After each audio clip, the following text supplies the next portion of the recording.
Klausyk. Ką nori čia išgirsti?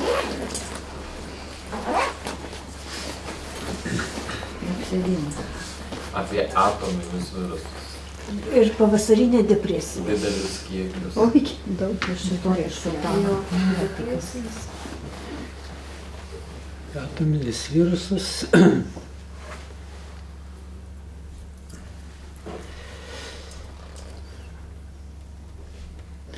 Nu, nežinau, kaip čia bus ateityje. Matyt, kaip ir visuomet su žmonija. Išnyksi. Nu, vieni išnyks, kiti liks. Čia negali išnykti.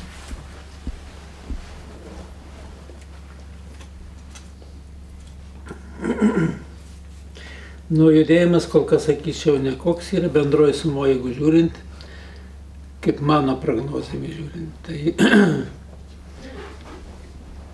pasaulis netobulėja, o dvasiškai silpsta. Yra daug priemonių, įvairių tų ir medicinių priemonių, preparatų, bet su sveikata pas žmonės tai reikalai nekokie. Pirmoje eilėje tai yra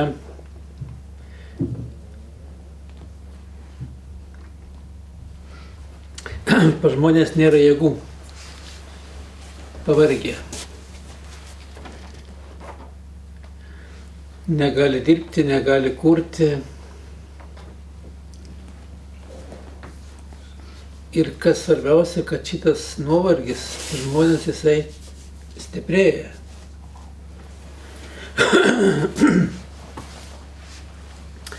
Nu, mano išvadas, tai sakyčiau,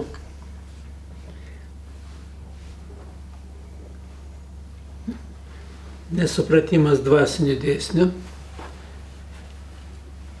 Aišku, čia ne visur taip yra. Ir ne visose galbūt netgi šalyse, bet kas liečia Lietuvą, tai yra. Lietuva, Vokietija taip pat. Pasižiūrė kitur, Prancūzija, Europos šalis.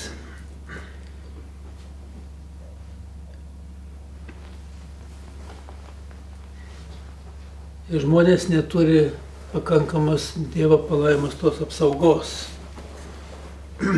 Nutolsta. O nutolimai reiškia labai geros sąlygos šiandieną. Jos ir mokyklose tiesiog propaguoja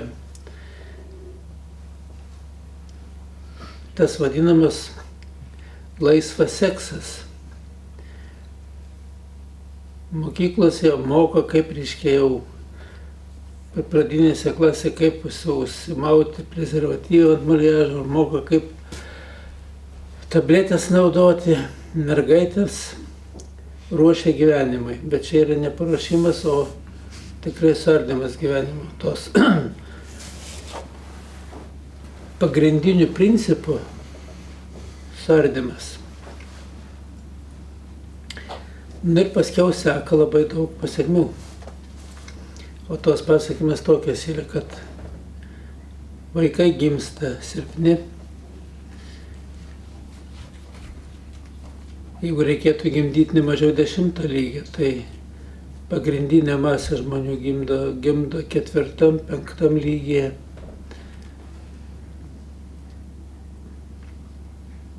Ir čia yra ta problema, kad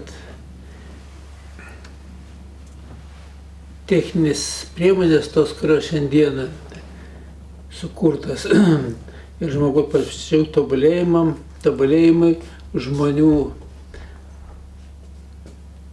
gebėjimai siekti kažkokį mokslo srityse tobulybės, įvairios ir kompiuterinės sistemas.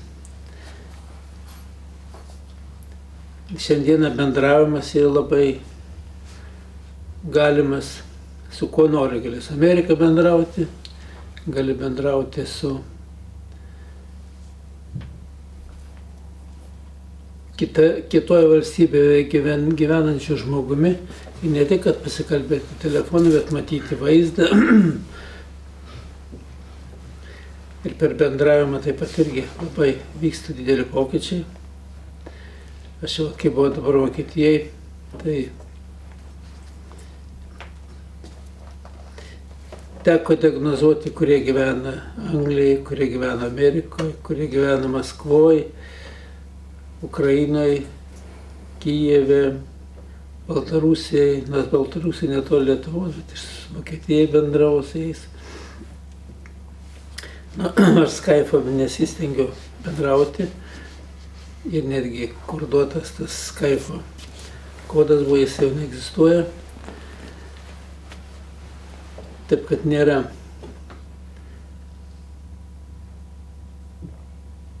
iš Lietuvos su nieku nebendrauti, nebent su telefonu kažkiek, tai mažai.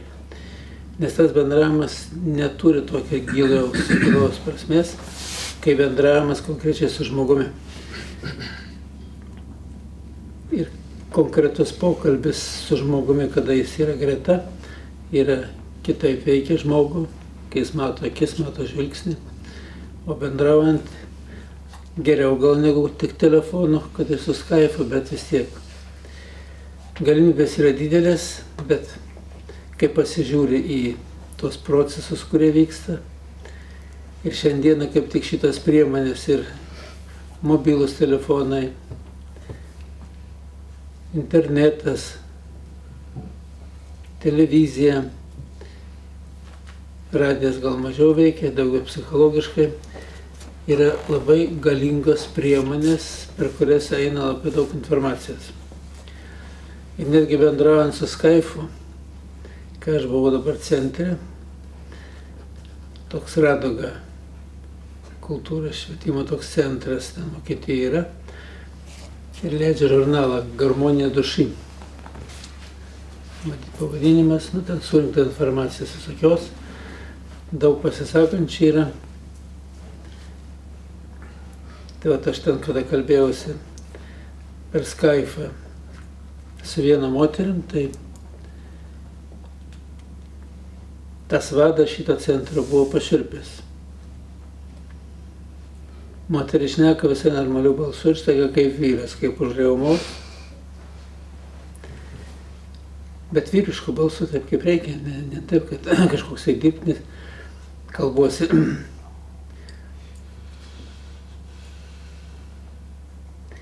Aš pasakiau, viskas Dievo valia, tai kad už reumos nėra Dievo. Tai yra tik tamsa visatoj. Jokio Dievo nėra. Sakau, dėl tavęs gal ir nėra, pasakau, aš žinau, kad yra.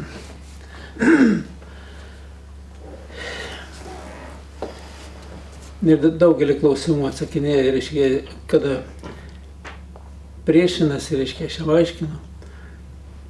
Paskiau po to viso pokalbio šitas žmogus sako, aš esu girdėjęs, kad yra tokie demonai, tie apsėdimai, bet sako, kad šitaip girdėti ir jausti, ir matyti. Ir netgi kokios kalbos eina. Vat moteris kalba normaliu balsu ir staiga vyriškas balsas.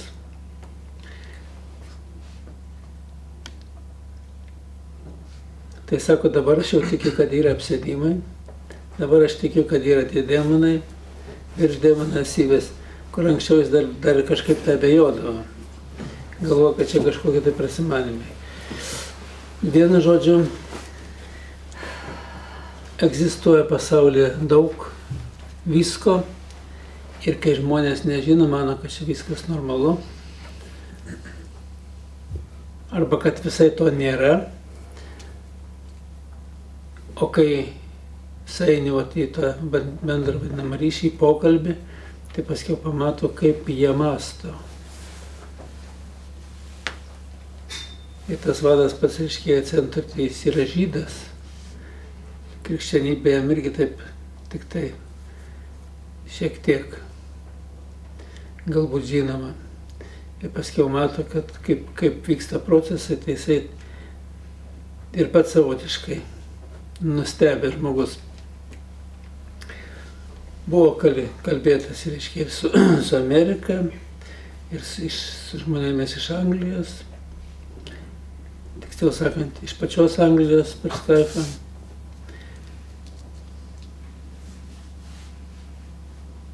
Nu ir žmonės, aišku, jie noriai bendrauja ir noriai ir visi laukia to rezultato, bet rezultatas priklauso nuo žinojimo. Ant kiek žmogus supranta šitą informaciją ir kaip sugeba tą žinią savo pritaikyti gyvenimo praktikoje. Nežinoti yra viena, o kritiniu momentu, kad neišmuštų iš vėžio visai kas kita.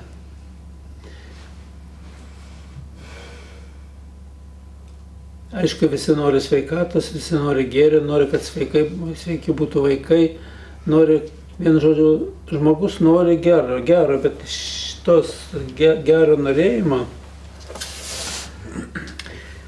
kada siekime ne tais keliais, einame ne tais tikslais, tai praktiškai žmogus būna, kad papuola į tokius spąstus, iš kurių negali išsikapanoti. Ir tamsis jėgos, aišku, nepaleidžia žmogaus. Vienas iš tų demonų, reiškia, tai yra tiesiog derybas veda. Tu mane netrukdyk man ir, reiškia, aš ją paliksiu. Aš ją paliksiu ramybėje, tegu kaip nori net ten gyvena, bet tu tik manęs neliesk. Keista atrodo. Ir aš tai žinau, kad su jais į derybas nėra ko eiti. Nes bus lygiai taip pat, kaip vienas vyras pasakoja, sako, aš irgi, sako, pardaviau savo sielą velniui. Aš sakau, kaip tu ją pardavai? Sako, aš labai gėriau ir niekaip negalėjau nuo alkoholio išsilaisvinti. Tai aš jau tam velniui sakau, tai tu mane išlaisvink nuo alkoholio, sako, ir aš tau atiduosiu savo sielą.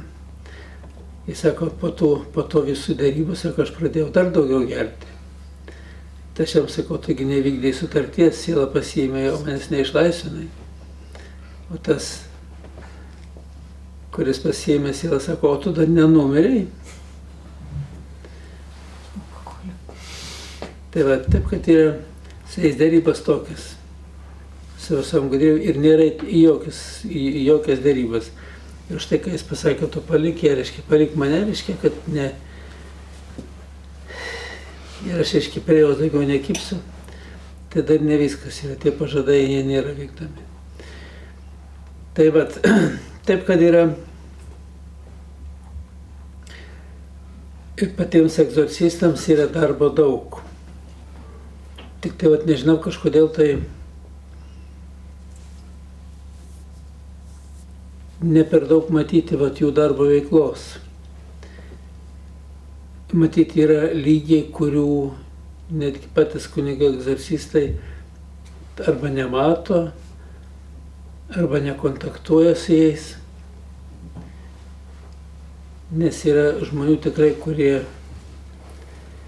neturi gyvenimo iš viso.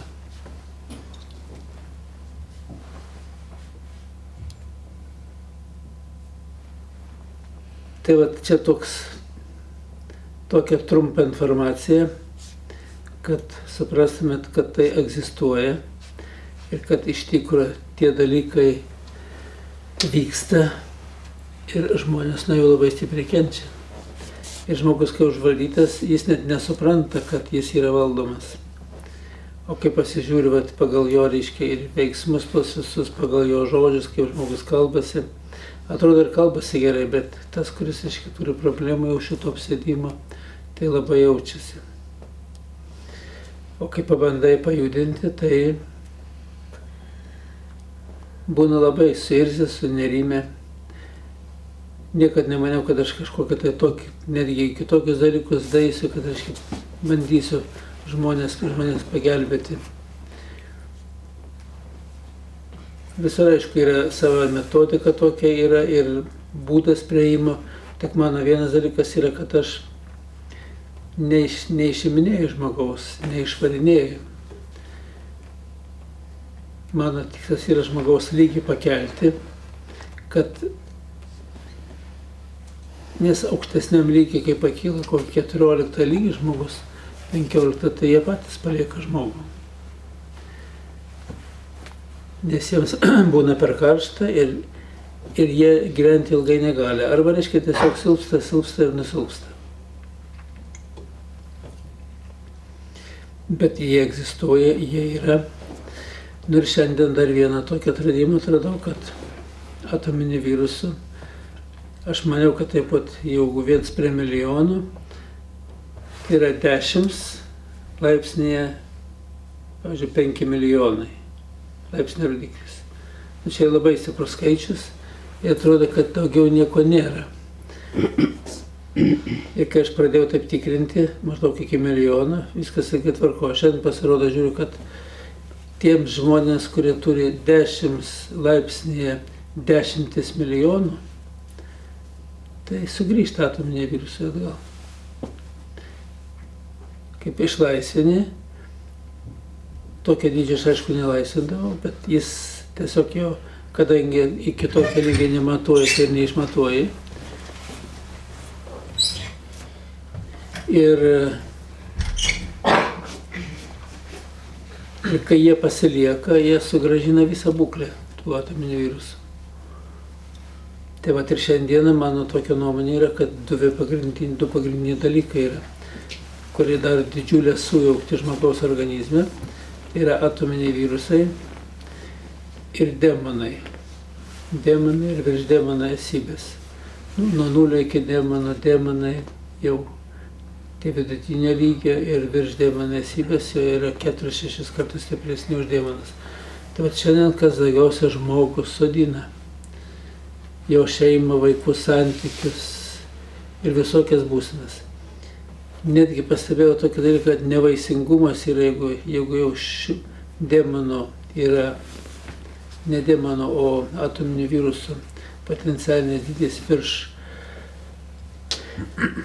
10 milijonų, tai tiek moteris, tiek vyras netgi tampa nevaisingi. Ir jie paskiau negali turėti vaikų. Tai yra, nėra tos atšakos tęsinio. Ir aš net kai šitą sužinojau, tai pas mane yra kokios 4 poros, kurios neturi vaikų.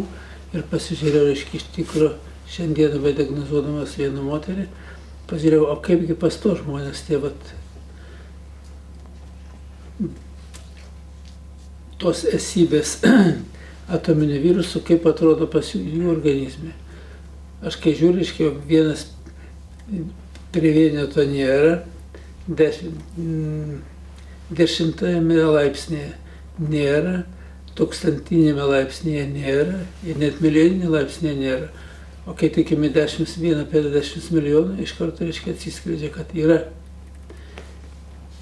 Tai va, taip, kad yra daugelis dalykų, apie kuriuos, sakyčiau, nei medicina nieks nežino. O šitas esybės egzistuoja ir su jomis kovos nėra. Vienintelė kova dvasinė, bet kadangi žmonės nežino ir nieks galbūt netgi metodikų neišdirba, tai gavosi, kad nežino, ką daryti. Bando daryti netgi dirbtinius apvaisinimus. Yra pas mane šeimų, kur dirbtiniai apvaisinimai buvo net 6 daryti. Pas vieną moterį 7. Niekas nesigavo. Tai va ten, kur 6 buvo daryti dirbtiniai apvaisinimai, kai įsigilino į mano knygą vyras ir žmona, tai reiškia, natūraliu būdu pasigimdo vaiką. Ir čia tada kalbama jau rimtesni dalykai yra, nes jeigu šeima negali turėti vaikų ir kada jų lygiai sutvarko, nes prigimtiniai lygiai gražus ir jie gali turėti gerų vaikų, o čia pasirodo ne vien prigimtinis lygis lemia, kaip žmogus pragyvena gyvenimą. Ir va šiandieną šitie spąstai gyvenimo, kurie yra paspęsti žmogui, kaip įvilioti į nuodėmių liūną, jeigu tai religiniais terminais kalbėti, arba tiksliau sakant, kaip faktiškai vyksta procesai, kaip žmogų padaryti tų piktųjų dvasių maitinimo šaltinių, nes gyvybės energija maitinasi žmogaus, tos piktosios jėgos. Va čia yra šiandieną, reiškia, pasaulis tikrai pablūdęs. Ir juos šitos žmonės, reiškia, įtraukia pagrindę per tą vadinamą nežabotą seksą, atrodo, kad čia viskas čia laisvai, čia jeigu žmogui duota tokia galimybė, tai reiškia, tu gali naudotis ją. Bet kada surištas tas seksas su vaikų žudymu iššiose, tais pačiais tabletėmis, kontraceptinėmis, įvairiomis kitomis priemonėmis, spiralėmis, ten netgi ir abortai tie, kurie daromi yra. Va čia yra tikroji galbūt pražūtis ateityje mūsų žmonijai, jeigu žmonės neatsipeikės. Ir kas įdomiausia, kad ateina laikas, kada paėmė tuos lygius. Aš pavyzdžiui, kada demonus žiūrėjau, tai pradžioj ten 3-4 demonai, paskui žiūrėjau ir 60, ir 90, ir 110 demonų, kurie valdo žmogų, jau 110, tai praktiškai arba psichiatrinė žmogus guli, arba jau ties ta riba, kad nieks su juo nebesusišneka. Tai čia demonai. O atominiai virusai pasirodo, reiškia, tokia galybė irgi energetinės būsenos, apie kurią medikai šiek tiek žino, bet ką daryti nežino. Tai vat ir čia, ir visur, kaip nekeista, ne kažkoks tai virusas, bakterija, kuri, reiškia, nuo kurio žmogus serga, temperatūra kyla, o čia, reiškia, yra tiesiog galingas valdymas, kur žmogus atsikelia, jis negali, nėra jėgų, kūrybai, veiklai, tik atsikelia, dar jeigu žvalga, jau norisi lovą atgal, o kitas ir valgyti nesinori, norisi gulėti lovai. Tai yra be jėgų. Tai yra gyvybės jau šitas nusirbimas yra labai galingai veikia į visą būseną žmogaus sveikatos, kūrybinės galios būseną, gebėjimą dirbti, gebėjimą mąstyti ir gebėjimą būti sveikam. Ir vienintelis, sakyčiau, būdas tai yra suvokti dvasinius dėsnius. Egzistuoja fizikiniai dėsniai, biologiniai vystymosi dėsniai ir dvasiniai dėsniai. Ir pasirodo žmogui patys vertingiausi dėsniai tai yra dvasiniai. Kai žmogus jau suvokia, jisai gali daug kur juos pritaikyti. O kai jis jų nežino, nesuvokia, tai tada blaškosi.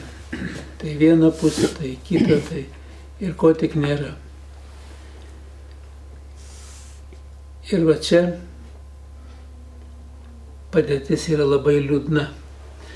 Žmonijos egzistencija gyvenime liūdna dėl nežinojimo informacijos. Nes pagrindinė priežastis nežinojimas, jeigu žmogus nežino, jis nieko negali taikyti. Netgi negali galvoti tą kryptimį. Ir kai žiūrėjau, kiek žmogus literatūrai kažkur tai suskaitęs, kad žmogus savo galimybių, proto galimybių, panaudoja tik tai 2%.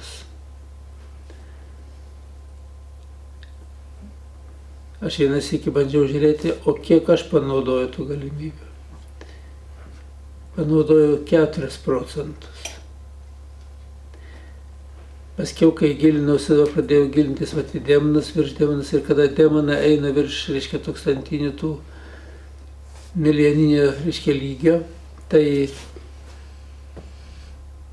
čia kada užvakar dar pasižiūrėjau, pasirodo 6% panaudojo galimybių. O kur dar 94%?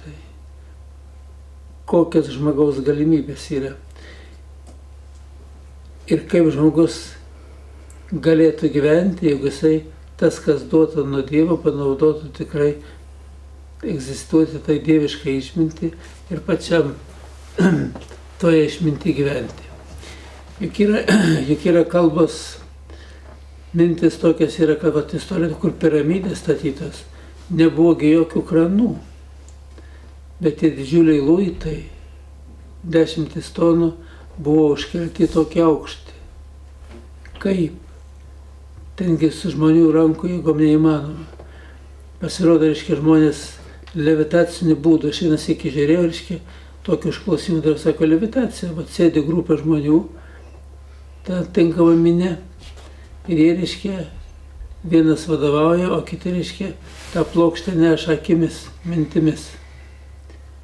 pasirodo toks kranas, apie kurį sunku įsivaizduoti. Kas tai per jėgą, kad, reiškia, mintimis pakelia daiktą nuo žemės ir jį pakelia ir nuneša į vietą, pastato.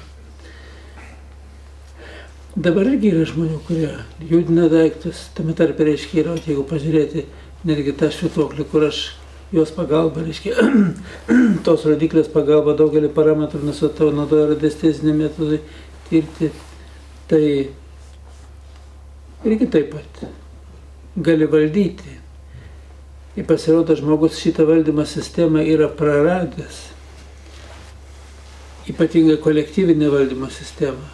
Todėl sugalvoja techniką, valdo kranus, vat kaip sako, vat, juk šitas va kaip stovi.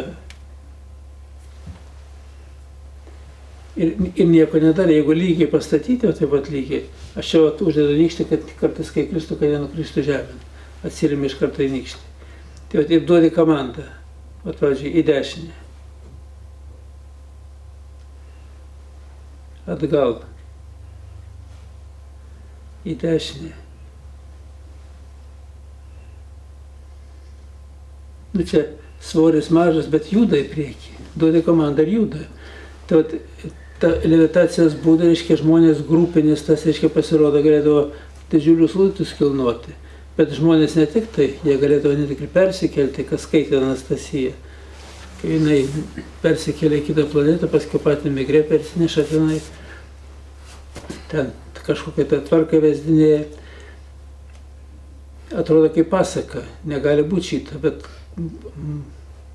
manau, kad gali būti šitas dalykas. Žmogaus, reiškia, galimybės būti toj erdvėj yra kitokios negu kad kitų gyvių, nes žmogus, nežiūrint to, kad jis neturi sparnų, turi didelį svorį, bet ta minties galia yra stebuklinga.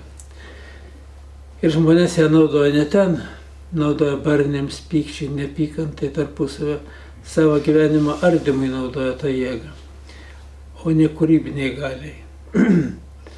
Jeigu analizuoji tos procesus ir tiesiog kitas iki kalba apie žmogų, šitą pasižiūrė iš karto, kokie jo rodiklė, koks buvo, kokie yra, ten vyra prieš vedybas, kurio neįsikė nematęs. O rodiklė visi, kur du žmonės kalba apie trečią, minčių tiltas nusitęsia tarp kalbančių ir apkalboje ir gali imti informaciją. Bet ta informacija ir pasiima gana tikslią informaciją. Ir va čia jau vėl, reiškia, yra žmogaus galimybės, kurios iš tikrųjų tokios yra, ir jos atrodo, reiškia, lik ir kad čia kaip pasaka, šito negali būti. Nu čia, paėmė informaciją, kas gali patikrinti, teisinga ar neteisinga. Gali patikrinti žmogus, kuris tokias galimybės turi, patvirtinti taip ar ne. Tai yra vienas galimybės tokias yra. Antra, reiškia, yra pavyzdžiai, yra prašyti pavyzdžiai. Ten viena buvo dainininkė, dvynės seseris, o kita ten, dabar neatsimenu, kuo jinai buvo, bet jinai Australijoje gimdė, šitą dainininkę negalėjo Amerikoje dainuoti. Buvo sąrėmi tokie kaip tos dvynės, kurį gimdė Australijoje. Ir apie tokius dalykus, kada kalba, kaip čia gali taip vykti. Šitokie didžiuliai atstumai, o vyksta. Taip, kad apie žmogų kalbėti reikia kitaip. Žmogus yra žymiai sudėtingesnė būtybė, negu mes įsivaizduojam. Ir kas labiausiai šiandieną neištirtas, tai yra žmogus. Jo galimybės tiek blogiui bujoti, tiek į gėrį. Ir kad žmogus būtų toj dvasiniai išmintingoje šviesoje, tai visgi duotas tas ir 10 Dievo įsakymų ir duotas visas šventojo rašto mokymas. Tai yra sukaupta informacija, bet kai skaitai, jį reikia mokėti ir skaityti.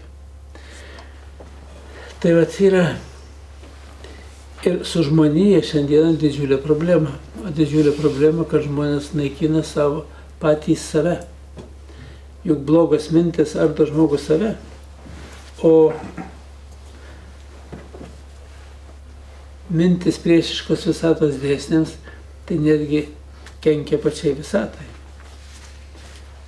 Galbūt mažai, bet kenkia, žmogus atrodo didelis, bet uodas įkando ir jau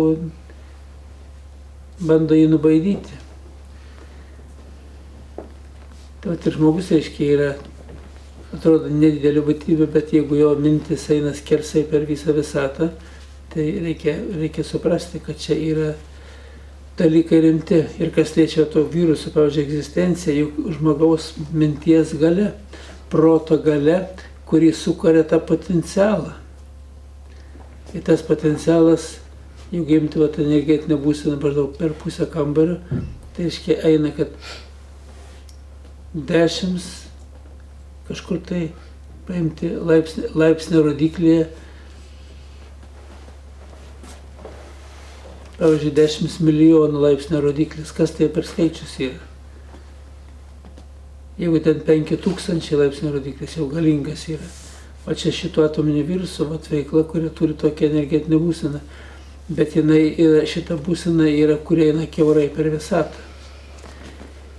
Ir tada galvoju, reiškia, visgi žmogus šiandieną neišauklėtas panaudoti savo proto, tokių galimybių neišauklėtas panaudoti gėriui. Ir žmogus naudoja blogiui. Ir va čia yra ir pirmoji blogiui tokiam, kuris naikina jis pats save. Naikina savo palikuonis, nes jeigu tik tai lygis krenta, iš karto krenta lygis vaikų, kurie turėjo ir gerą lygį. Pagimdyti 20 lygį vaikas, jeigu tik tai sugalvoja sekantį nužudyti, jau lygis lieka 5, o net 4.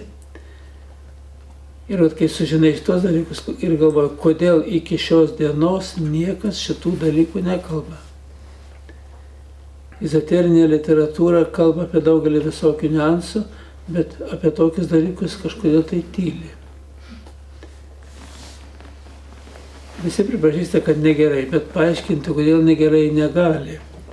Pasirodo, nėra tokių atliktų tyrimų, o kai pasižiūri, kaip procesai vyksta, su močiute kalbėsiu, o keičiasi jos vaikų, anūkų rodikliai, kurie gyvena Amerikai, kurie gyvena Anglijai, kurie gyvena kažkur tai toli, net po Rusijos, ten tolimuose rytuose. Atrodo šitokie atstumai. Kaip tą informaciją gali paimti? O jinai pasirodo paimama yra. Ir, reiškia, pasirodo pačiam žmogui galima daug ką netgi tyrinėti ir daug ką daryti, pagrįsti, reiškia, tame tarp argumentuotai, paaiškinti daugelį pakitimų.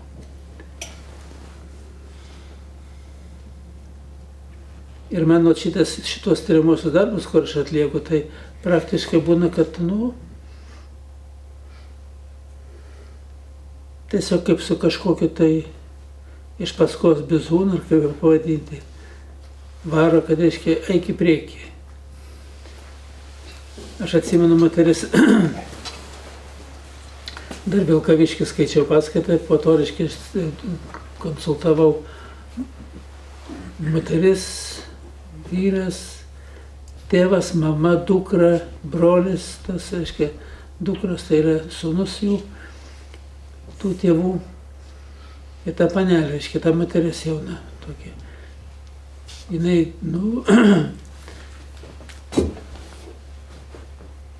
tokia apsėsta būsena. Ir tada, aš dar apie tos apsėdimus nežinau, dabar tik suprantu, kas yra.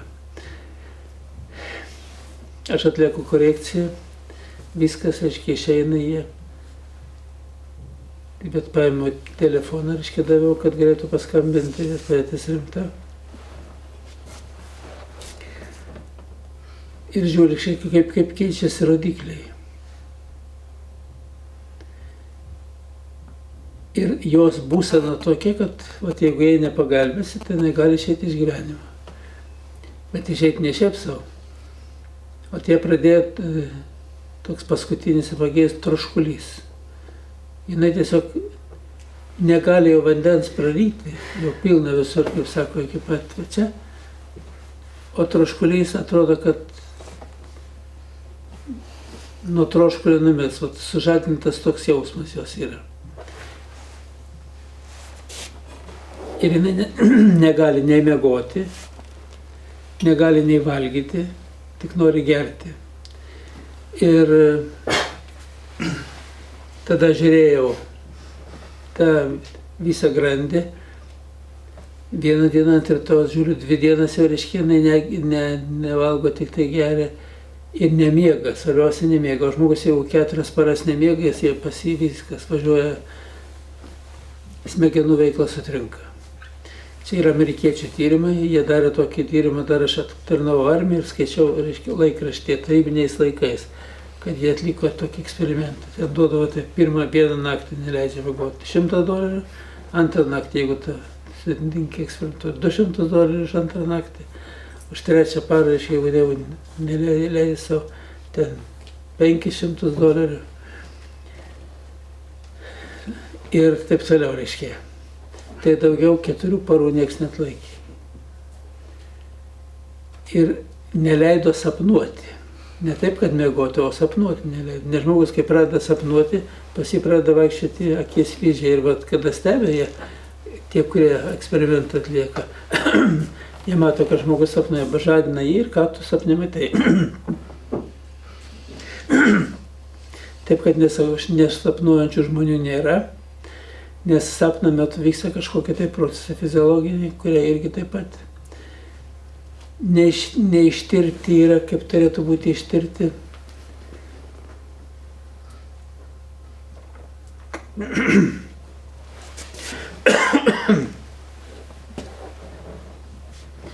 Tai vat, ir jų tokias išvadas, kad nesapnuojančių žmonių nėra. Ir kad neleisti sapnuoti, tai reiškia fiziologinis pažeidimas irgi yra.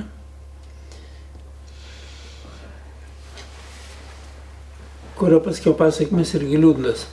Tai va, taip kad daugelis dalykų, kaip aš kalbu šiandieną, kad nežiūrint to, kad mokslas pasiekęs yra aukštumas, kas šiandieną labiausiai neištirtas, tai yra pats žmogus, jo galimybės, ir jau pati egzistencija. Todėl nieko nuostabaus, kada kalbama, kaip Biblijoje rašoma, yra, kad Adomas gyvena 940 metų, kai kurie vaikaičiai 980 metų, o šiandien žmogus ir 60-70 metų jau kapuose, neišgyvena ir tiek. Kai kam užtenka ir 20, o kai kas tik tai gimęs miršta. Atrodo, kaip čia dabar yra, kodėl taip yra. Tai vat, už tai, kad yra daugelis dalykų, kurie žmonėms yra nežinomi, nesuprantami ir patiems tėvams, dėl ko negali išsaugoti savo vaikų ir pačiam žmogui, kuris pats ir savęs išsaugoti negali.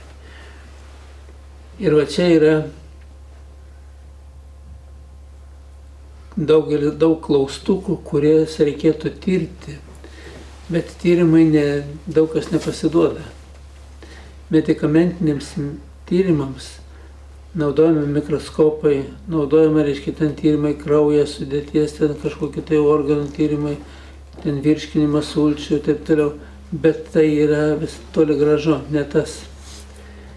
Kokie procesai iš tikrųjų vyksta žmogaus organizme, kiekvienam organizme procesai vyksta skirtingai. Nežiūrint to, kad atrodo virškinimo sistema panašiai pas visus, bet vyksta skirtingai. Ir visą suteikia žmogaus minties galia, kokias mintis. Ir kaip žmogus nusiteikęs, kaip orientuojasi. Tai pavyzdys unikalus. Aš čia kalbėjau ne vieną sykį paskaitose, kad kaip gimdyti moteris. Lankė kursus, kaip gimdyti be skausmo ir vaiką pagimdė, sako, tą patį vakarą galiu nors 10 pagimdyti.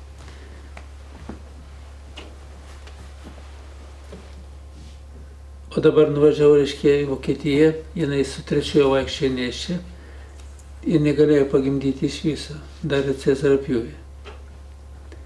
Vat kaip nuo tokio dalyko, kad galiu nors 10 pagimdyti ir staiga, reiškia, negali nei vieno pagimdyti. O ten prasidėjo tokie stresinės tokias situacijas ir mąstysena. Vat vaiką nešiojo iššiose, o ten jie įsimokėjimai namą paėmė, o ten kas 10 metų eina, reiškia, perskaičiavimai iš naujo ir bankai tik 10 metų sudaro sutartį. Ir jeigu žmogus ar nemokus, ar ką, sutarčių daugiau nebesudaro. Ir praktiškai ten visi bankai nesudaro, ne tik kažkoks tai vienas. Kad iš vieno banko išėjai, kitas galbūt tave finansuos, bet tuos pinigus reiškia mokėsi, tą paskolą perims. Bet jie nesutinka perimti, nepaskolos, o geriau reiškia ypatingai, jeigu dar turi prekę tavo kainą, tai geriau parduoti ir atsimti pinigus, kad paskui nedingtų. Tai vat, o jie kada namą paėmė, reiškia, su tėvais jo, o jo tėvai ten kažką taip sutvarkė, kad jau jie viską išsimokėjo per tą 10 metų, o visą skolą permetė ant jų, to namo. Jūs jau neišsimokėsit. O jiems paskui nebeformina, nes kai jie ėmė paskolą, tai jie vaikų visai neturėjo, o dabar jau turi 3 vaikus per tą laiką. Dar 2 turėjo, tiesa, ne 3, 3 buvo išėsi. Pergyvenimai, dar kažkokie tai ten kitokie pergyvenimai ir visas nervinis, visas sujauktis, kuri buvo moters organizme, jinai net neleido organizmui suformuoti normaliai to visą procesą, tame tarp ir net gimdymas nevyksta. Atėjo laikas ir gimdyti, reiškia, ir jau terminas praėjo, ir vandenis nutekėjo, o vaikas negimsta. Na, medicina, aišku, priima sprendimą, daro cezarį pjūvį ir vaiką išlaisvina. Bet koks skirtumas yra nuo žmogaus būsenos, tos psichinės būsenos, nuo jo įtampų, tų nervinių, reiškia, yra tokia priklausomybė žmogaus, kur praktiškai žmogus nieko padaryti negali, jeigu negali išsilaisvinti iš to. Ir viskas priklauso nuo žmogaus to nervinės įtampos, tarpusavio santykių, pykčio, nepykantos ir kitų, reiškia, dalykų, kurie tiesiog viską sujaukia. Ne tik kad santykis, bet sujaukia visą egzistencijos sistemą žmogaus. Dingsta džiaugsmas, dingsta viskas, dingsta galimybės netgi suformuoti normalų vaiką iš šis. Tiesa, vaikui nepakenkia. Vaikas ten truputį, jis turi apsaugą, ypatingai dar jeigu lygiai gyvena žmogus, tai vaikas turi apsaugą. Netgi moteris, reiškia, ten kitas iki sutikusi medžiagų apykaitos sistemą, jis vis tiek pasiima, kas jam reikia iš moters organizmo. Tai vat. Ir vaikas irgi gimė, ir lygis geras. Kai nuvažiuosim rudenį, pažiūrėsim, aš jau tikėjausi, kad aš ten ir... Bet ne, nes po maždaug kažkai išvažiavau iš Vokietijos ir po savaitės man tam pagimdė. Tikėjausi, kad dar pažiūrėsiu kokį rodiklį. Na, paskiau žiūrėjau, aišku, per atstumą, ten nesudaro problemų. Dar ir korekcijas kai kurias atlikau, kad, aiškiai, būtų viskas harmoningai. Tai va. Taip, kad žmogus, matot, jis turi plačiai mąstyti. Ne šiaip savo tiesmukiško taško mato, dėl to taško jis ten pergyvena. O turi atvirkščiai mąstyti labai visoje apimti. Ir kas bebūtų, jis neturi turėti tokių nusivylimų, stresų. Žmogus stresuoja, jis pats save į tą stresinę situaciją įvaro per savo mintis ir paskiau kažkas tai kaltas, kad jam nėra sveikatos. Vat kodėl aš aiškinu, kas bet atsitiktų, pirmoje nusiramink. O paskiau ramybės būklė ieškok išeities iš padėties. Jeigu nerandi, atiduok, kaip sako, Dievo valiai, rydieną atidėk, po rydieną to klausimo sprendimo, gal ateis kokia mintis. Bet nestresuok ir netrepsėk taip, kad, reiškia, visi nervai krutėtų viduje. Nes visos tos stresines situacijas žmogus išskiria tas nuodingas medžiagas, juk ir, kaip Šikėjo Harajama, reiškia, rašo, medicinos mokslo daktaras Japonas, kai žmogus pyksta nervuosi, jos smegenys išskiria noradrenaliną. Tai yra ypatingai nuodinga medžiaga, kuri nuodų grupė užima 2 vietą po gyvatės nuodų. Tai yra žmogus savo mintimis gamina tokius produktus, tai yra pats savęs sunaikinimo nuodus. Ir aš nesikėsiu paskaitose tą minėjęs, bet visais atvejais jie tinka. Vat netgi šito atveju, kada, sakau, moteris kažką tai stresuoja nešiodama vaiką išėse, jos funkcijos sutrinka ir jinai negali, reiškia, to gyvenimo vystyti taip, kaip pridera vystyti. Ir tą vaiką auginti išėse, ir tą vaiką pagimdyti. Ten pasiruošę buvo, jie pirmą vaiką gimdė namuose, ne pirmą, antrą. namuose, reiškia, ir vonioj. Nu, tokia vonė, guminė vonė, ten pripučiama tokia, pripildyta vandens ir jau, reiškia, laukia, kada reikės į tą vonę lipti. Ir kelias dienas tą vonę stovėjo, visą savaitę paskiau. Nes nėra, lyg ir pasirodė tokie spazmas, bet jos kažkaip tai pasirodė ir vėl išnyko. Na ir jinai pati pristabdė jų, reiškia, eigą. Nes žmogaus minties galia stipri, paskiau sujaukė tą visą gimdymo procesą ir tas procesas nebevyksta. Ir vandenį suteikė, o procesas nebevyksta. Tai va, žmogus turi didelę galimybę mintimis valdyti, mintimis tvarkyti, bet jeigu mintis yra netvarkingas, jis turi didelę galimybę pats save suardyti ir savo galimybėms pakenkti. Už tai reiškia, tai yra, aš kai nuo pat pradžių, kai pradėjau skaityti paskaitas, aiškinu, kad 10 Dievo įsakymų yra 10 durų, kuriomis yra uždarytas blogis. Tai va ir tie įsakymai, kur duoti, jie praktiškai visi labai yra su gilia prasme pasakyti. Tai žmonės, kadangi jų nesupranta pilnumoj, tai mano, kad jo tai neliečia, o praktiškai tai labai galingai liečia. Ir pirmoje tai yra suvokimas, supratimas jų prasmės, esmės ir svarbos. Ant kiek svarbu šitą viską suprasti, žinoti ir panaudoti gyvenimo praktikoje. Ir kurį tik nepaimsi. Aišku, aš labai akcentavau paskutinius galbūt metus į tą nežudyk įsakymą, užžudymą vaikus iščiose, kontraceptinėmis priemonėmis, spiralėmis, tabletėmis. Netgi prezervatyvą naudojant, reiškia, vaiko siela formuojama nėra kūno vaiko. Tai yra pusė vaiko sukurta, o kita pusė kažkur tai dingusi, išmesta lauk, bet tose guminėse maišeliuose.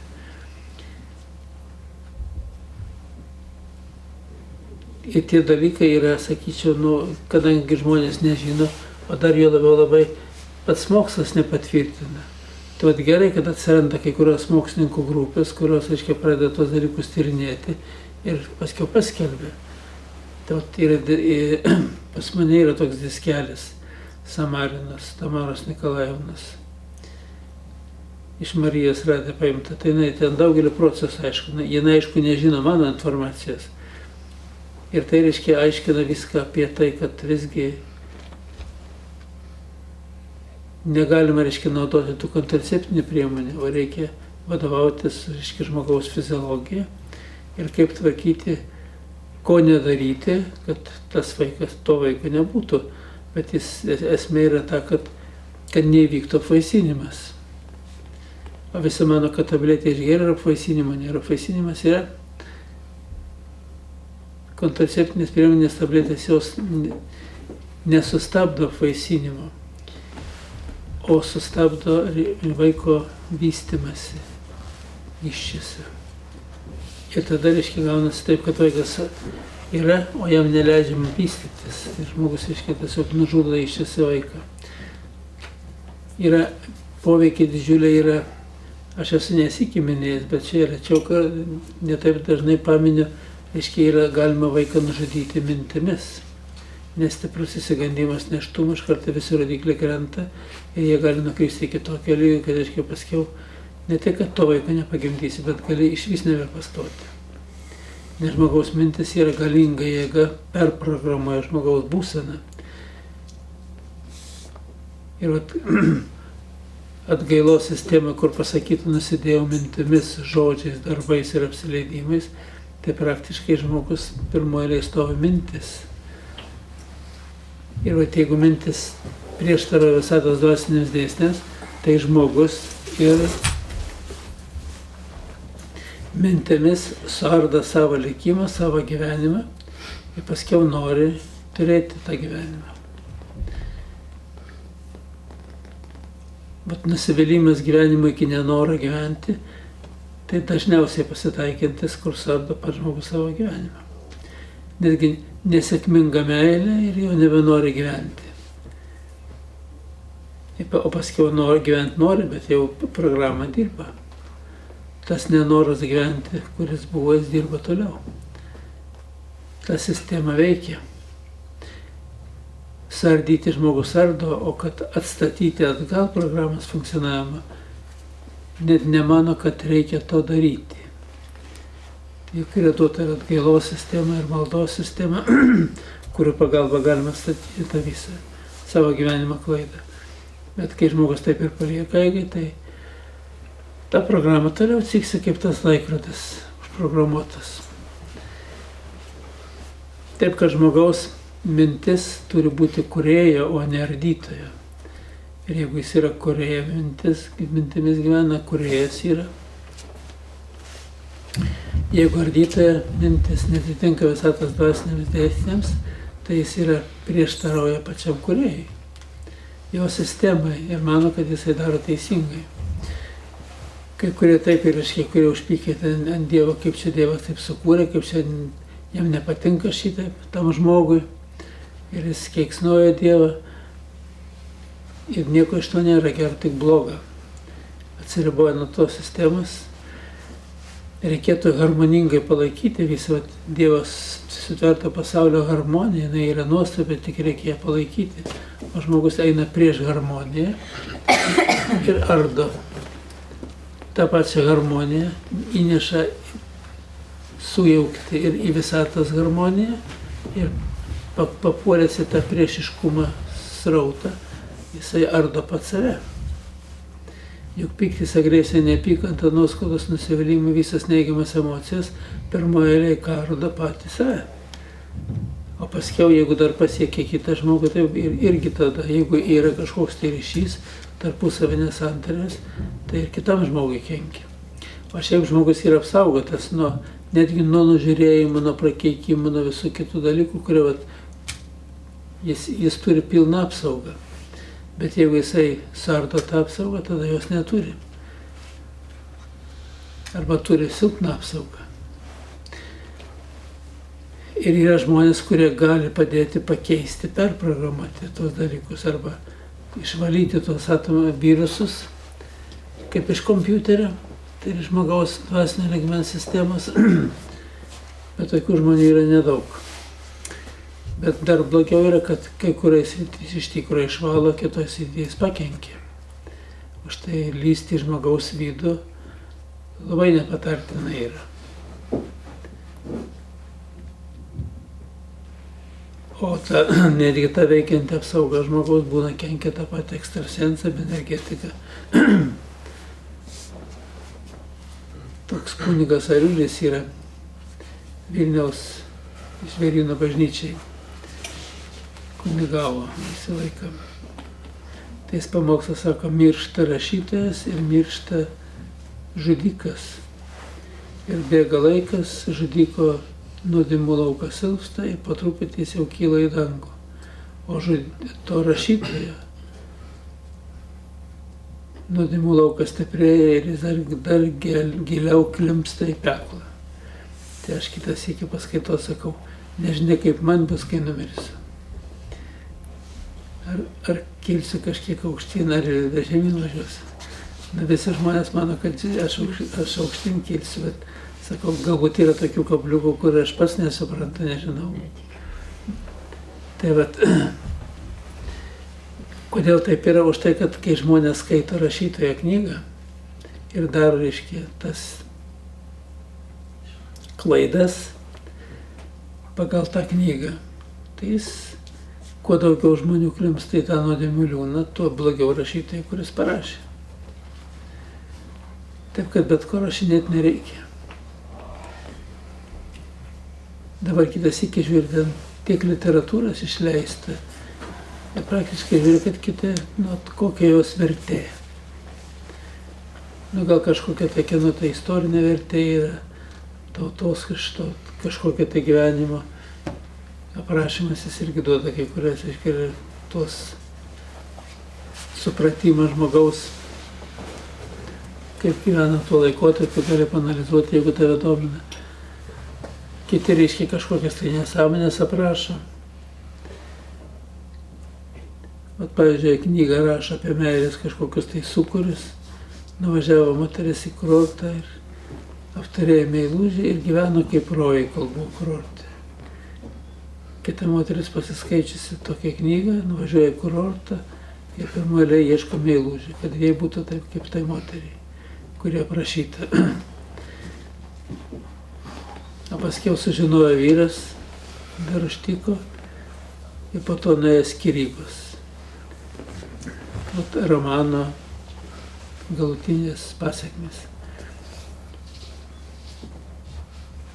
Tai yra neteisingas veiksmas, neteisingas visas veiksmas ir neteisingas samprata, kurią užprogramavo žmogus, o priskaitęs knygos. Ir neteisingas tas pats gyvenimas su savo pasiekmėm iš to išplaukiančiai. Tai va, taip kad yra, šiandieną reikia daug ką suprasti, nes šiandieną gyvenimas yra visai kitoks. Labai platus srautas įvairios informacijos. O žmonės iški stengiasi pasigilinti per kompiuterinę sistemą, kiek galima gauti informacijos iš bibliotekų, netgi paimti ir knygas. Gali įvairiausiai, yra tų skelbėjų informacijos, ypatingai dvasinės tamsos, jie tiesiog su tokiu noru, tą informaciją pateikė per internetą, kad, žmonės skaitytų ją, kad gilintųsi, kad žinotų, o jų tikslas, kad žmogui įklampinti į nuodėmių liūną. Ir jau kaip agentai, kai kurie dirba, kai kam tiesiog, atrodo viskas gerai, ir žmogus, protingas ir išmintingas, o kada, kažką tai parašo arba pasako, atrodo nei į vietą, nei į vietą. Niekur netinka. To čia yra šiandieną labai didelė galimybė nuklysti. Ir kai susiduriu su šitom visom priemonėm, tom esam galimybėmis, tai praktiškai turiu pasakyti, kad reikia žmonėms būti labai atsargiems. Aš tai daugiausia darau taip. Jeigu informacija atitinka 10 Dievo įsakymų išminčiai, neprieštaroja tai išminčiai, galima ją naudoti. Ir tai dar reikia panalizuoti. Jeigu prieštarauja, tai geriau to nesiek nenaudok, nes gali kliūti tokias pasus, kur visą gyvenimą gali neišlysti. Ypatingai šiandieną ta informacija žalinga yra apie tos visus kontraceptinių priemonių naudojimą ir netgi aiškinimą, o kodėl tas daroma yra. Atrodo, ar būtina man tą žinoti. Kurie gamina kontraceptinės priemonės, jie suinteresuoti, kad jas pirktų. Ir vienas iš varomų yra čionai, o dar daugiausiai žmonės, kurie įkliūna į tuos spąstus, tampa užvaldyti demonų virš demonų tasybių. Jie tiesiog žmogų varo dirbti tą kryptimį. Vat kaip yra žmonės, kai kurie perskaito mano knygą pirmą sykį ir nori, kad ir tas sužinotų, kad ir brolis, ir mama, ir tėvas, ir dar kažkas tai sužinotų tą informaciją, stengiasi teikti, o ties vardas nesako, nereikia man tos informacijos. Tai vat, lygiai taip pat yra tos tamsios jėgos, kad žmonės kuo daugiau naudotų tas priemonės. Bet čia yra galinga varomoji jėga dvasinės tamsos pasaulio, kad žmonės tą darytų. Nes žmogus, kada nužudo vaiką iššiasi, nesvarbu kurai, po valandos po apvaisinimo, jeigu apvaisinimas yra įvykęs ir nužudytas iššiasi, tai praktiškai jau žudiko sąraše. Ir į tą žmogų, tamsios jėgos turi labai jau didelę galią veikti jį ir kitom kryptim. O kadangi šiandieną ta sfera labai plačiai paplitusi ir jaunimas, labai noriai naudoja tas priemonės, tai jis jau pradeda gyvenimą jau visai netokį, kaip reikėtų pradėti. Ir tada turi rimtų problemų paskiau ateityje. Ir vaikai gimsta netokie, ir patys gyvenimo neturi tokį, kokį galėtų turėti. Ir svarbiausia, laikui bėgant išsigimsta tauta. Tai vat čia ateityje, mano giliu įsitikinimu, jeigu žmonės neatsipeikės, tai turės problemų.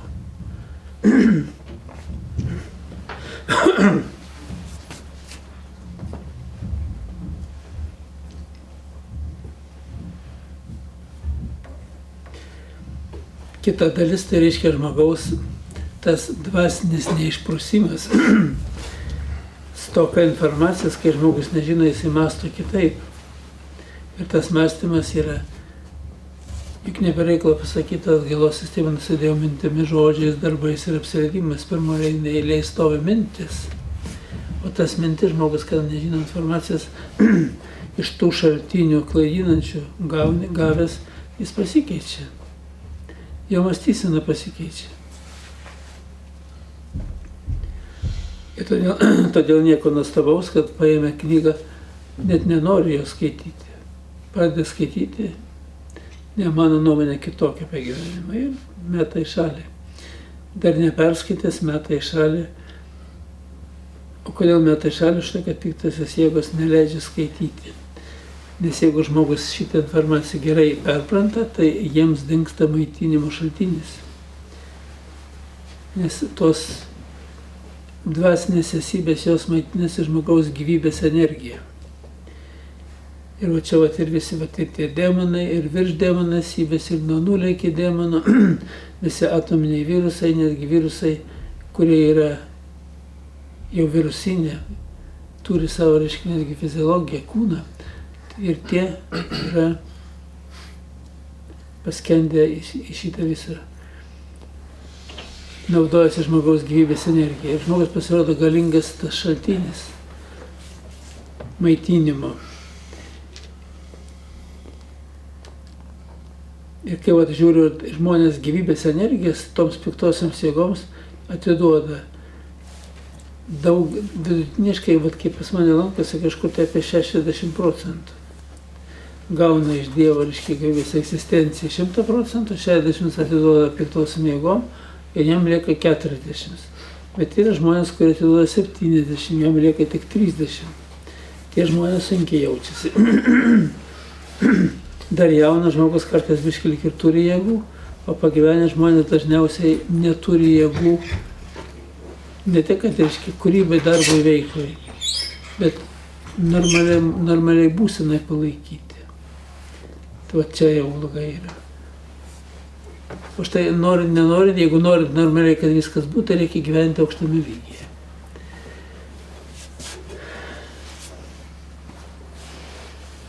Ir aukštame lygyje yra kitokia būsena ir kitokias galimybės.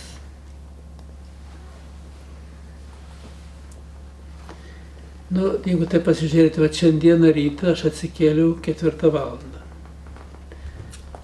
Iš Vilnius paskiau, taip anksto padariau, dušas, papusryčiau ir atvažiavau čionai. Tai pusryčiai buvo kažkur taip 5:30 pavalgiau. Dar 5:30 išvažiavau iš Vilnius ir 7 valandą pasipriėmimas.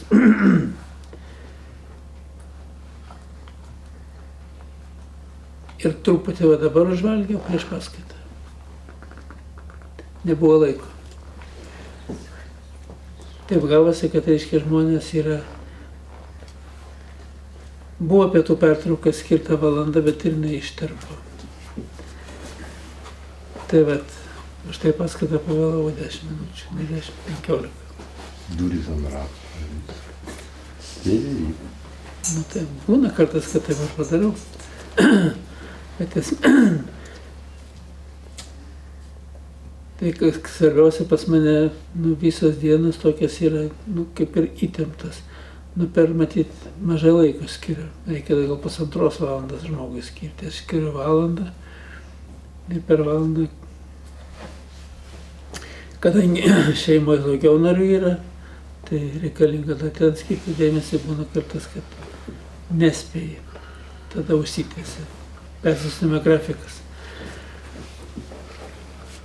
Ir paskiau aš galvoju, kodėl aš čia dabar taip plėšausi.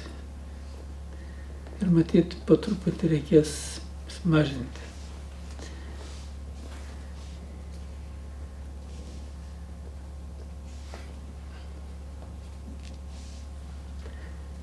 gal palikti tik tai Vilnių ir Kauną, kitur nebevažinėti.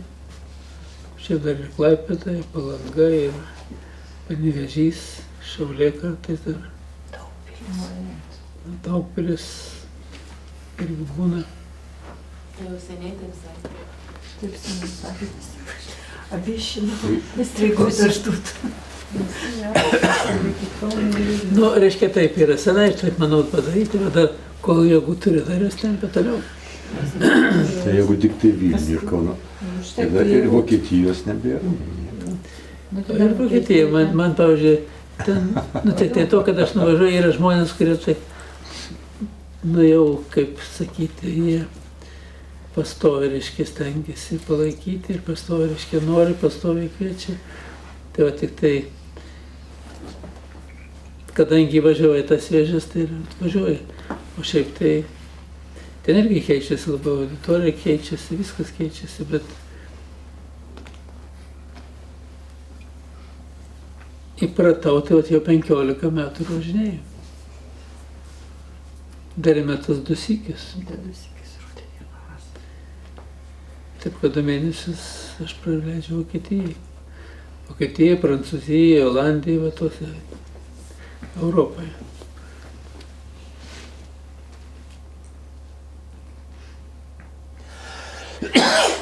Tai bet, nu, praleisti, kad praleidai, tai galbūt nieko baisaus, bet kad tik tai būtų rezultatas pozityvus.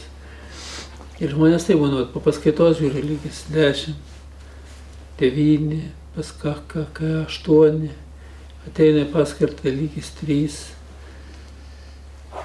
Reiškia, yra nauda, bet kažkodėl tai pas žmonės neužsilaiko.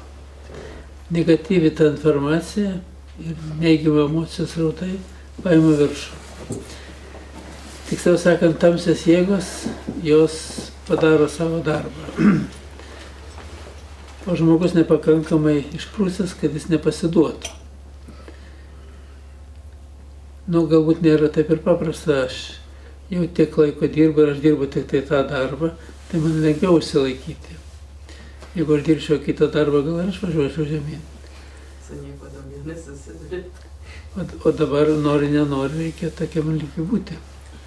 Jo labiau, kad yra aiškiniai ir tuos pagrindus pastoviai jų mąstysenai gyveni, tų pagrindų, tai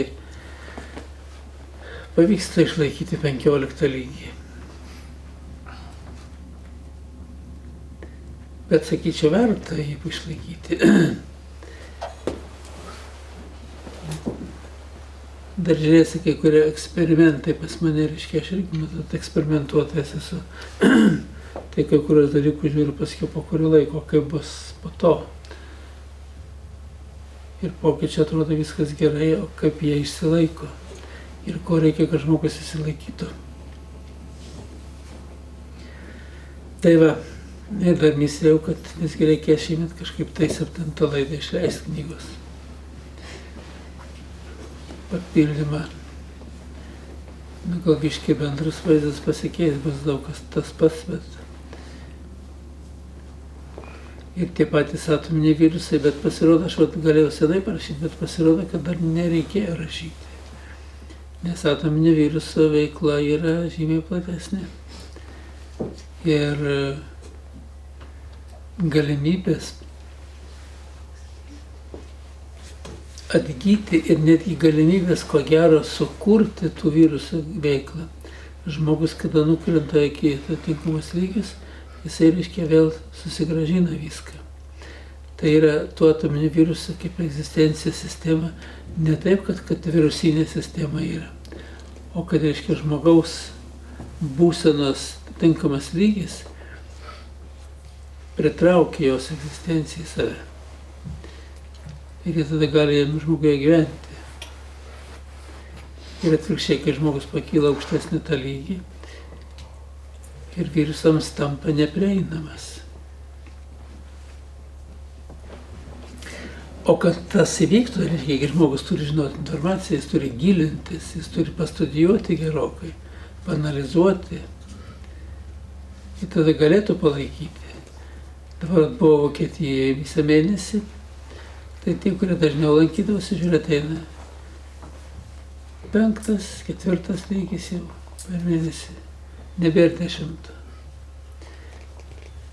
Yra mažai, kurie pasiliko, nepakeitė beveik tokiame lygiai per tą mėnesį. Reiškia, žmogus savotiškai nedaugęs iki to yra. Ir antra, matyt, nebereikalo yra apsijungę žmonės į bendruomenės, tas ir religinės bendruomenės, įvairių tikėjimų. Nes yra bendruomenė išsilaikyti yra lengviau. Ir Kristaus mokymai, kaip pasakyta, kur 2 ar 3 susirinks mano vardu, ten būsiu aš. Tai vat visi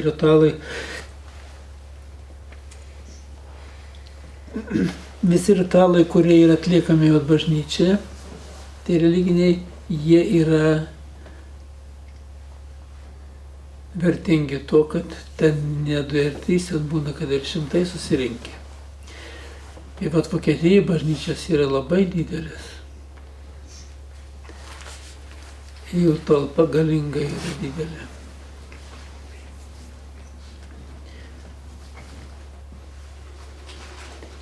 Įeini į bažnyčią kaip į rūmus kažkokius. Balkonai, o žmonių nedaug. Pamaldas vyksta, žmonių nedaug. Stovėti niekam nereikia. Pakanka atsisėsti. Ne tik atsisėsti, bet ir vietų tuščių daug. Kai Olandijoje buvo, reiškia, irgi taip pat.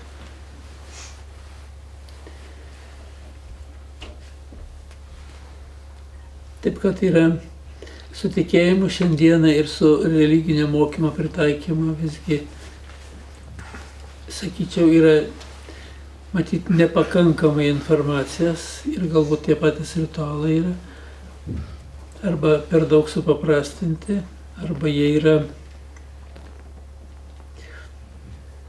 mažai veiksmingi ir už tai žmonės neina. Vienu žodžiu, žmogus turi gilintis ir turi suprasti, kad vis dėlto egzistuoja daugelis dalykų. Matot, tarybiniais laikais buvo uždarę, kad žmonės nežinotų to. Jeigu nežinai, tai atrodo ir nėra. O dėl ko kas atsitiko, tai atsitiko, tai atsitiko. O dabar yra kai kurie aiškiai ir paaiškinimai. Ir aš kadangi analizuoju tos dalykus jau gana senai,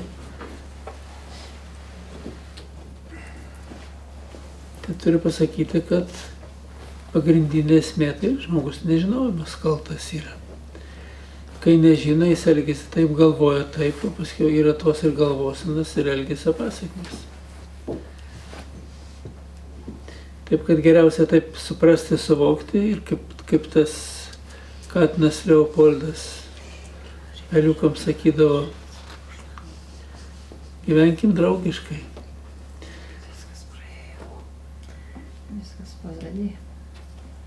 Bet yra iš kitos pusės, tai yra žmogus, matot, yra su tais apsėdimais, tai kaip apsėdimas, reiškia,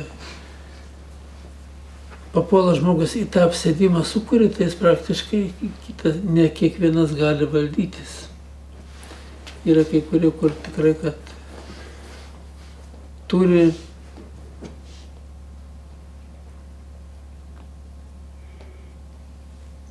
problemų. Negali valdytis. Ir tos mintis sukasi tolyn. Tai va. Tai pagrindinis esminis dalykas tai yra suvokimas. Reikia tą informaciją pasigilinti. Ta pati šventą raštą, ten ne viską galbūt skaityti yra.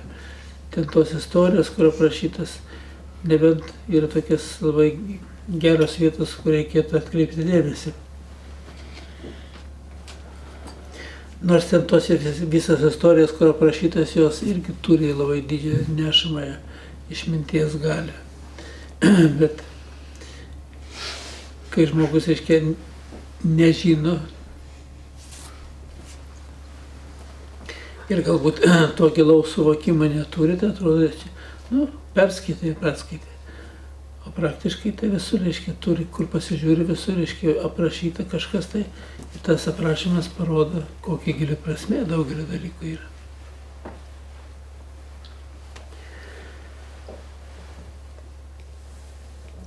Netgi ten brolius nužudo brolį, užima postą, sėda į karaliaus kėdę ir po 5 metrų pats nužudytas.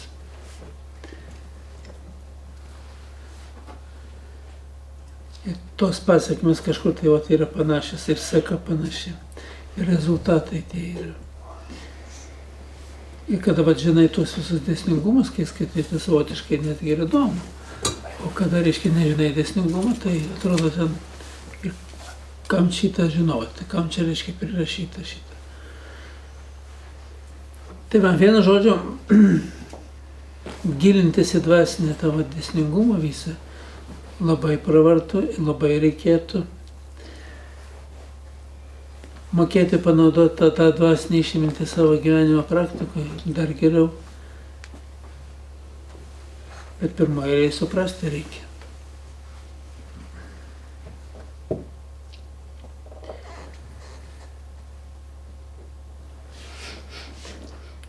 Tas kaip nešimas yra, galbūt pasiaukojimas yra gerai, bet jis per daug išminties neduoda. O jeigu, reiškia, yra ir atsipūtimo valandas ir dar informacija pateikiama, tada gerai. Taip, kad reikia skirti laiko. Dvasiniam tobulėjimui, dvasiniam poilsiui, dvasiniai išminčiai kaupti reikalinga skirti laiko. Jeigu neskirsi reikiamą dėmesio, tai rezultatų irgi neturėsi. Gali turėti kažkokią tai dalį neblogą, bet tik tai ne visumą. O kas tai čia patys žmogus, jisai visgi labai galingas yra, bet iš kitos pusės labai silpnas. Ir jo galimybės netgi suvokimo tos visatos visų esmės, prasmės, gelmės, išminties suvokimas irgi yra ribotas. Ir svarbiausia, kad tų dalykų daug kur nėra net yra aprašyta. Aš dabar, kai žiūriu, žmogus žiūri, skaito knygą, netgi tą mano knygą skaito. Sužino daugelį dalykų, vyksta savotiškai kaip atgaila pa žmogų. Keičiasi rodikliai mirusių tėvų, senelių, prosenelių. Tada galvoja iš viskas mes esame, kokia mūsų paskirti šitoj žemėje. Vienu žodžiu, visiems, aišku, Dievas sutvėrė žmogų būti kūrėju, būti savo pagalbininku. Nu, žmogus daugelį visų tapo priešu.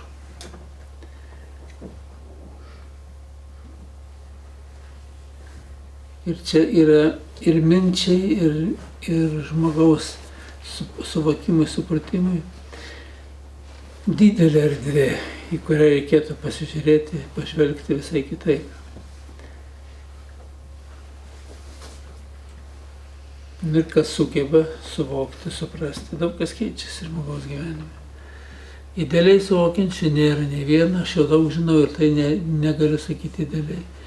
Yra kunigai, jie irgi ten įvairius doktorantūras, yra jų tos įvairius mokslos sritis, kurie studijuoja, atrodo irgi žino, bet kadangi žmogaus ir atmintis yra ribota, tai viską išlaikyti ir viską prisiminti tuo pačiu metu žmogus nesugeba. Ir dažnai būna tik taip supranta savo klaidą tada, kai jau praeina kuris laikas. Arba kai gauna per galvą, tai pradeda galvoti, tada supranta, kad jis čia blogai padarė. Tai va. O čia viskas yra dėsninga. Žmogus yra tik žmogus, o antra dalis to, kad visgi sunku pasakyti. Sako, žmogus tobulėja, aš kiek žiūriu, tai dažniausiai žmogus nužmogėja, ir dėl to netgi iš gyvenimo išeina. Silpsta jo būsena visa egzistencijos. gimsta 10 lygiai, miršta lygis 1. Nu, jeigu nori taip, kad normaliau gyventi ir ramiai ir ilgai, tai reikia gilintis informaciją, teisingai suvokti tos dėsningumus ir panaudoti gyvenimo praktikai pačiam ir stengtis tą dalyką to viso mokyti vaikus, anūkus. Nes žmogaus kiekvienas periodas turi savo ypatingą tokią reikšmę. Pavyzdžiui, senyvo amžiaus žmogus jau jisai kažko tai dirbti labai negali, netgi paskui anūką bėgti nebegali. Bet išmintis, turėdamas, gali daug duoti. Kitas iki daugiau negu kad tas, kuris kažko taip saugo. Tai va, taip, kad kiekvienas stenkime savo kažkokį tai tą indėlį įnešti į tą gyvenimą, į jo tobulybę. Stengtis, kas netobula, atstatyti tobulybę ir gyventi. Aš ir Kaune, kai atvažiavau, žiūriu, ir vieną lygis nukritęs iki 5 ir kito, nors visą laiką laikydavosi 10 lygis. Taip, būkime išmintingi, protingi, stenkimės nekristi. Be jūsų negalim. Ne, gali. Nu, jeigu taip manai, tada reiškia, jeigu žmogus taip galvoja, tai reiškia. Čia visai nesikiš prie to Kauno. A tai iš Jonavos? Ja, tai ne iš Jonavos, Kaune, ne vienos gatvės dešinės. Žinau, kur. Tai va, tai kaip tam anekdote, elementus teisė, jaunuoliai. Sako, nu kaip čia gali būti? Sako, mano tėvas buvo bevaikis, dėdukas bevaikis, iš kur pas mane vaikai?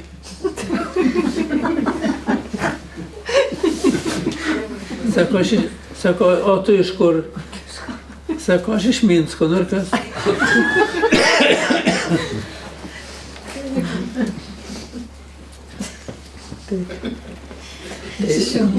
Galėtų iš Jonavos. Kaune. Tai va, taip, kad tą gaidelę galime ir užbaigti. Kokie klausimai yra? Dėl buto šventinimo norėčiau paklausti. Jaunimas 2 metus jau pragyveno bute ir ten energetika nelabai gera ir jie nori persikraustyti. Ar jiem būtinai dar prieš persikraustant jį pašventinti, ar gali taip tegul važiuoja? Nes vaikas taip mokykloje mokosi, o namie irzlus pasidaro tiesiog ir nenori mokytis net dėl to, kad butas nešventintas. Čia ne tik butas, bet ko gero ir tėvai. Ir santykiai, ir jų įtampa nervinė, kuri destabilizuoja. Bet reiškia yra, kur ruošiasi gyventi, jeigu ten ir šventinta. Bet šitam bute ten... O šitam bute žiūrint, kiek laiko gyvens. Jeigu reiškia, jie neturi kur, tai galėtų pašventinti. Paskiau.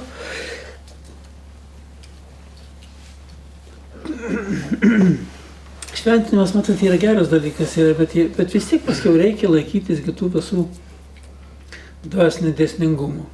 O jeigu tu jų nežinai, tai pats užterši vėl. Jeigu vaikų žudysi tam būti, iščiasi, dar kažką tai darinėsi. Net kaip bendrabutį šalia narkomanai žulytė rūko, šalia būtas. Ten vis tiek veikia turbūt tas visas. Vienu žodžiu visur, ar Anglijoje, ar Lietuvoje tas pats. Bendrabutį vienam kambarį gyvena tvarkingai, kitam kambarį narkomanai. Trečiam kambarį vėl dar kažkur tai susirinkė. Kur yra žmogus, ten jisai įveda tokią savotišką tvarką. Tai yra viena, o antra toks tokį randa. Tai va, čia yra susibūrė į grupės, kurioms patinka tas ir jie elgiasi taip. Nu, kas liečia patalpas, reikia būtinai šventinti. Būtinai reiškia yra ir palaikyti tą šventumą.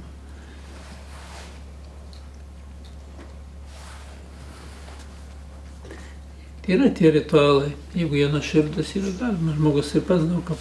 Netgi žmonės, kai gyvena, žiūrėk, pagyveno, tvarkingi žmonės ir tas kitoks yra. Kunigas kalėdoja, pavyzdžiui, prieš kalėdas vaikšto irgi pasikviečia kunigus. Namus irgi gerai. Taip.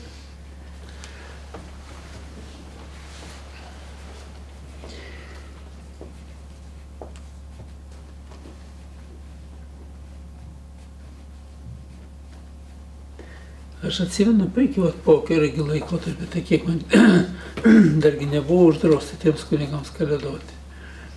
Tai kai apsilanko kunigas, tai kažkaip tai šviesiau pasidarydavo. Visada važiuoja kunigai visus namus. Nes būna kai kuriuose namuose ir bildukai gyvena. Laksto. Daug kas laksta. Matomi ir nematomi, skrajoja ir laksta. Ten, kur šviesu, tai ten kurie bijo šviesos, ten nesilanko. O sakykit, kiek maldos grupės yra pajėgios sumažinti atominių virusų kiekį, tarkim, Nu, nežinau. žmonėse? Grupės kalbos. Ar reikia nukreipti mintis konkrečiai į... Matot, pirmoje vietoje reikėtų nustatyti.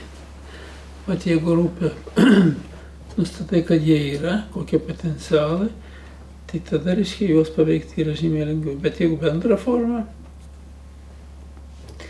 kaip pats žmogus, taip ir visos būtybės turi apsaugą. Žmogaus minties galia stipri, bet matyt ne visur įveikia. O čia yra. O šiaip jeigu grupė, maldos grupė turi stiprią galią. Nes Kristaus mokymė pasakyta, kur dar trys susirinksi man vardu, ten būsiu aš.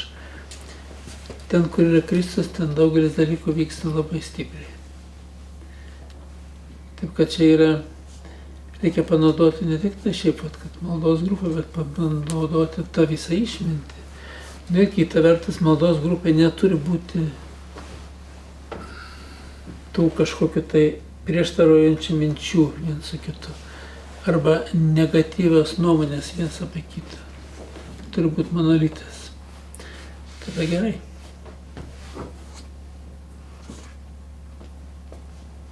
O maždaug koks procentas žmonių turi tą atominį virusą, daleiskai Lietuvoje?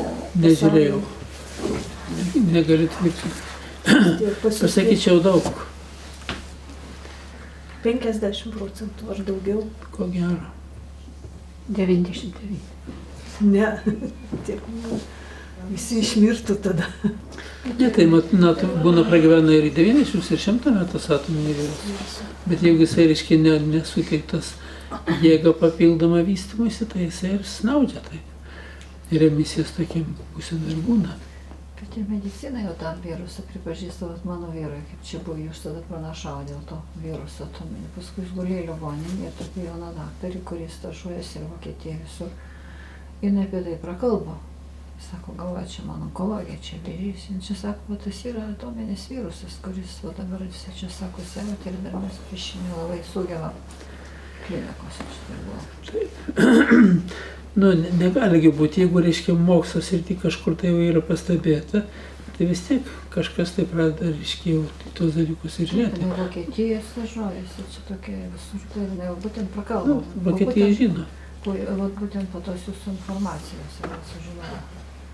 Nes aš jo pavadinimą į Vokietiją sužinojau. Tai va, ir sako, taip sutapo, tiesiog mėnesių bėgė turbūt šitai. Tik tai, matot, jie tyrinėja su tais mikroskopais, bando kažką daryti. O aš tai praktiškai ten nereikia tų mikroskopų. Reiškia, yra potencialai visi ir matosi, kokiam lygiai yra.